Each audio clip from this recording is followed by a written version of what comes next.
માળિયાના સરવડ ખાતે મોરબી જિલ્લા વહીવટીતંત્ર અને CISF રાજકોટ યુનિટ દ્વારા સાયકલ વીરોનું ઉષ્માભર્યું સ્વાગત કરવામાં આવ્યું.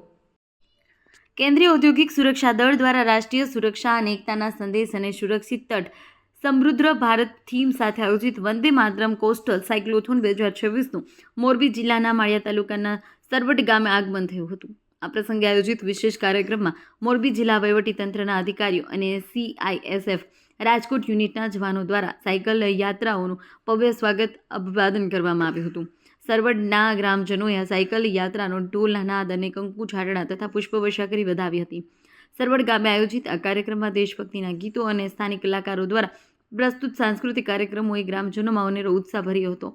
CISFના જવાનો દ્વારા સૂર્ય નમસ્કાર, યોગ પ્રદર્શન, કરવા માંગા, લાઠીદાવ, fighting demo, flying kick, pyramid સહિત શિસ્તબદ્ધ કરતબો રજૂ કરવામાં આવ્યા. શૌર્ય પ્રદર્શનને વાતાવરણમાં જોશ અને ઉર્જાનો સંચાર કર્યો અને ઉપસ્થિત સૌ કોઈના મન મોહી લીધા હતા. જવાનોએ સારી ક્ષમતા અને માનસિક એકાગ્રતાનો પરિચય કરાવી ફિટ ઇન્ડિયા ફિટ ફોર્સનો સંદેશ પ્રસરાવ્યો હતો. CISF રાજકોટ યુનિટ દ્વારા આ યાત્રાના માળિયા જોડિયા રૂટનું સુચારું સંચાલન કરવામાં આવ્યું, જેના ભાગરૂપે કાર્યક્રમ યોજાયો.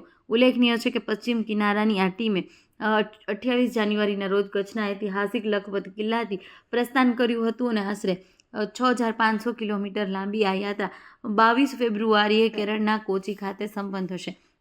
આ યાત્રામાં 50% જેટલી મહિલા સાયકલવીરોની ભાગીદારીએ નારી શક્તિનું ઉત્કૃષ્ટ ઉદાહરણ પૂરું પાડ્યું.